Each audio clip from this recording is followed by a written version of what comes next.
अरे मेरी भारत की सरकार, नरेंद्र मोदी जी, गृह मंत्री अमित शाह जी, शपथ ग्रहण बात को करा लेना। पहले जाके हिंदुओं की रक्षा कर लो।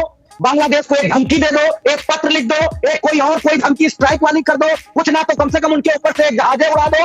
मारक क्षमता वाला मिसाइल है, जो पाकिस्तान की तरफ मिसाइल थी, पृथ्वी मिसाइल को बांग्लादेश की तरफ घुमा दो। अभी बदत है भाई, अभी बदत है। ज्यादा जो है लंबी चौड़ी बातें कर रहे थे कि एक जहाज जो है वो जहाज ऊपर से गुजार दो, ये कर दो, वो कर दो। अरे मेरे भैया, जिस समय इजराइल ने फिलिस्तीन के ऊपर बमबाजी शुरू की थी, तब काहे तुम्हारे सारे नेता चूड़ियां तोड़ने लग गए थे, तब काहे छाती पीटने लग गए थे। अबू आजमी से लेके वो बकरुद्दीन अकबरुद्दीन, जितने भी तुम्हारे नेता इंडिया। और अभी तो रुको, एक एक हिंदू के नरमुंड के बदले में 20-20 नरमुंड बांग्लादेशी इन नर पिशाचों के कटवाकर हिंदुस्तान बुलवाइए। ये ताली मत बजाओ, तालियां हमारे यहाँ खुदरे बजाते हैं, किन्नर बजाते हैं। ये किन्नरपंथी यहाँ मत करो बैठकर। समझ में आया मनोज यादव? हिंदुओं की हत्या में ताली बजाने वाली समाजवादी पार्टी का तुम चेहरा यहाँ पे बनते बैठे हो। शर्म आनी चाहिए। और तुम मुझको उत्तेजित करने की कोशिश करता है। मैं क्यों लिख दूं? मुझसे पूछ के सकते ये तू तड़ाक ना अपनी समाजवादी पार्टी में करना। ओ गली के गुंडे, ओ गली के गुंडे लाल टोपी वाले, ओ टोपी वाले गुंडे, लाल टोपी वाले गुंडे, यहाँ बैठ के गुंडागर्दी मत करना। समझ में आया? नमस्कार दोस्तों, चैनल पे आप सभी का एक बार फिर से स्वागत है। दोस्तों एक और बहुत ही बढ़िया डिबेट वीडियो लेकर आया हूं। दरअसल डिबेट चल रही थी बांग्लादेश में जो हिंदुओं पर अत्याचार हो रहा है उसको लेकर। डिबेट के अंदर सपा प्रवक्ता हिंदुओं की उस हालत को लेकर टोंट करने लगे। इसी पर बीजेपी सपोर्टर ने सपा प्रवक्ता की अच्छे से धुलाई कर दी। तो डिबेट वीडियो बहुत ही देखने लायक होने वाली है। आपसे रिक्वेस्ट है, वीडियो को एक लाइक जरूर कर दें, चैनल पर चैनल को सब्सक्राइब और बेल आइकन ऑन कर दें। ज़्यादा बात नहीं करते, खुद ही चलते हैं, देखते हैं डिबेट के अंदर क्या कुछ हुआ। पिक्चर चालू करो बे। क्या हो रहा है सबको पता। मूल प्रश्न है हमको क्या करना चाहिए, क्योंकि हम जो प्रदर्शन कर रहे हैं ये भी सराहनीय है, अच्छा है। मैं देख रहा हूं सामान्य जन फर्रुखाबाद, एटा, इटावा जैसे शहरों में प्रदर्शन कर रहे हैं, लेकिन उसकी सीमा है। इसका वीडियो बना। अगर वहां कुछ बदलाव करना है, कोई निर्णायक परिस्थितियां पैदा हो, तो उसके लिए कुछ बड़ा करना होगा। आपकी दृष्टि में, सपा की दृष्टि में क्या होना चाहिए? देखिए, अगर यूपीए की सरकार होती, कमजोर देश के प्रधानमंत्री होते अमिताभ जी, और कोई हिंदुत्व की रक्षक वाली सरकार ना होती, तब ये सवाल आप मुझसे पूछते तो मुझे लगता कि मुझे थोड़ा सा एम्बेरेस फील होगा। मैं जवाब कैसे? विश्व में डंका बज रहा है, विश्व पटल पे डंका बज रहा है। हिंदुत्व शिरोमणि नरेंद्र मोदी जी, भारत के प्रधानमंत्री, लगातार तीसरी प्रदर्शन किसके खिलाफ कर रहा है? कोई मना किया है क्या आपको? विपक्ष ने कहा है बांग्लादेश पे अटैक मत करना। हिंदुओं पे अगर अत्याचार होगा तो आप घर में बैठ के अपने पैरों में मोहर लगा के बैठ जाना। कोई मना किया है? हम लोगों ने कोई रेजोल्यूशन पास किया अमिताभ जी क्या, कि भारत सरकार बांग्लादेश को धमकी ना दे, भारत सरकार वहां की सरकार को अपदस्थ ना होने दे? क्या हम लोगों ने कहा? एक कोई हमको हमारा किसी इंडिया अलायंस के लोगों का बता दीजिए। बस बैठते हैं टीवी चैनल पे, फट फट फट फट फट फट ऐसा मुंह चलाना शुरू करेंगे, ऐसा लगता है सब कुछ बांग्लादेश में विपक्षी पार्टी करा रही।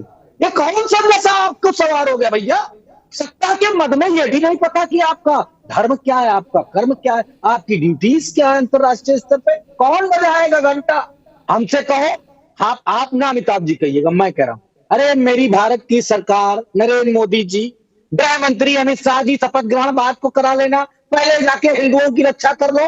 बांग्लादेश को एक धमकी दे दो, एक पत्र लिख दो, एक कोई धमकी स्ट्राइक वाली कर दो। कुछ ना तो कम से कम उनके ऊपर से एक जहाजे उड़ा दो। मारक क्षमता वाला मिसाइल है, जो पाकिस्तान की तरफ मिसाइल थी, पृथ्वी मिसाइल को बांग्लादेश की तरफ घुमा दो।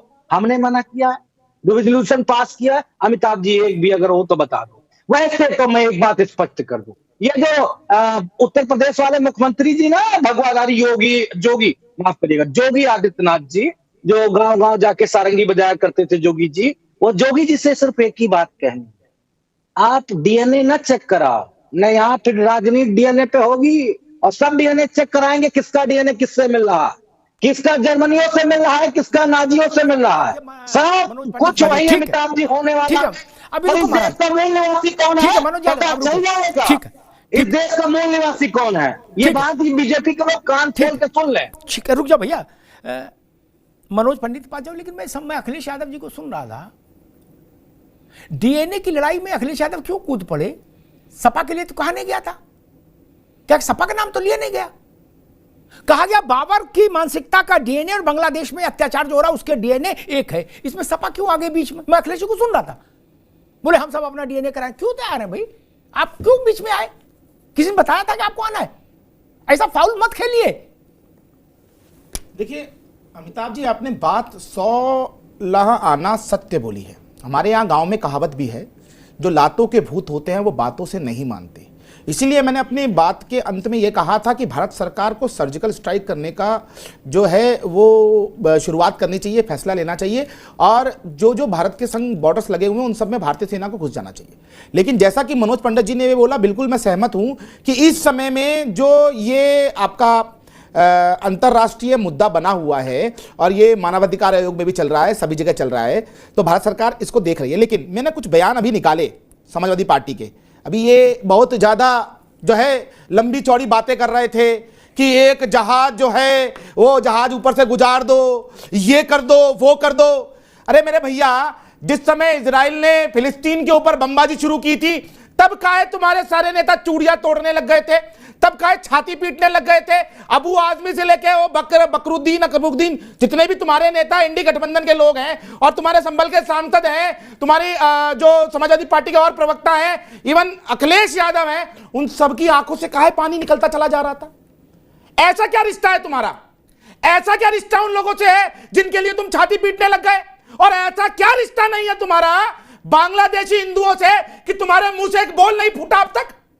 प्रेस रिलीज जारी कर दो ना कि भारत सरकार को हम पूरा समर्थन देते हैं, हम एक साथ खड़े हैं आपके, कि आप चलिए और बांग्लादेश की ईंट से ईंट बजा दीजिए। एक एक हिंदू के नरमुंड के बदले में 20-20 नरमुंड बांग्लादेशी इन नरपिशाचों के कटवा कर हिंदुस्तान बुलवाइए। ये ताली मत बजाओ, तालियां हमारे यहाँ खुसरे बजाते हैं, किन्नर बजाते हैं। ये किन्नरपंथी यहां मत करो बैठकर। समझ में आया मनोज यादव? हिंदुओं की हत्याओं पर ताली बजाने वाली समाजवादी पार्टी का तुम चेहरा यहां पे बनके बैठे हुए हो। शर्म आनी चाहिए।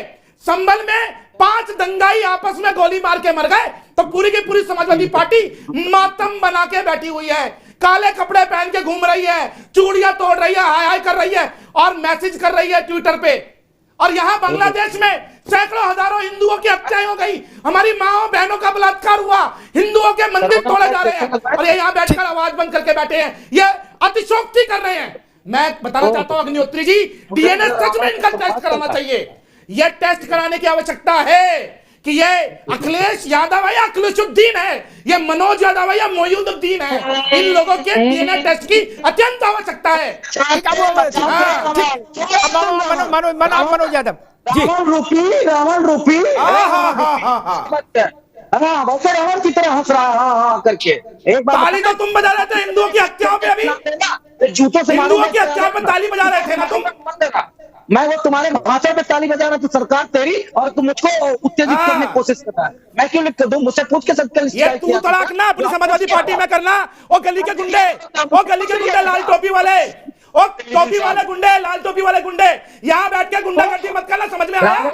बाबा जी के बुलडोजर में तेल भरा हुआ है और सुप्रीम कोर्ट ने सिर्फ इतना कहा है कि नोटिस चिपकाओ और बुलडोजर चलाओ। बाबा जी के बुलडोजर की ऐसी की तैसी फिलिस्तीन का पहले चुप हो, पहले मेरी बात सुनो। सरकार ने फिलिस्तीन के पक्ष में आया, बदतमीजी अपनी जेब में रखना और गली कुछ जगह टोपी वाले गुंडे। मनोज यादव नहीं है, मोइनुद्दीन है। मनोज यादव नहीं हो। अगर गलत नाम लिया बता दे रहा हूं, रावण जूतों से मारूंगा तुमको, याद रखना मेरी बात। पहले भी दिखाया था, फिर फोन बंद कर तुम्हारी माता दिखाया था, फिर फोन बंद करके बैठ गए थे। तुम्हारी स्थिति यही है, तुम्हारी स्थिति यही है। समझ में आया? हिंदुओं की हत्याओं पे नाच रहे हो तुम, ताली बजा रहे हो तुम, ये तुम्हारी असलियत है, ये तुम्हारी असलियत समाजवादियों का। हिंदुओं के हत्यारे बदतमीज शहरी का कहां से आए हो? टेस्ट कराओ मोइनुद्दीन, टेस्ट कराओ। को बोलेगा क्या औकात है? तेरी क्या हैसियत है लाल टोपी वाले? मैं श्राप देता हूँ, मैं श्राप देता हूँ, नहीं पाओगे अपने तो तेरा भी नाम लिस्ट में है, लिख लो। दोस्तों उम्मीद है अगर आपने डिबेट वीडियो पूरी देखी है तो डिबेट वीडियो के बारे में आप कुछ कहना तो जरूर ही चाहते होंगे। जो भी कहना चाहते हैं कमेंट जरूर कर दें। वीडियो अच्छी लगी है तो वीडियो को एक लाइक कर दें, चैनल पर नए हैं तो चैनल को सब्सक्राइब, बेल आइकन ऑन। फिर मिलते हैं एक और वीडियो के साथ, तब तक के लिए जय हिंद, वंदे मातरम, जय श्री राम।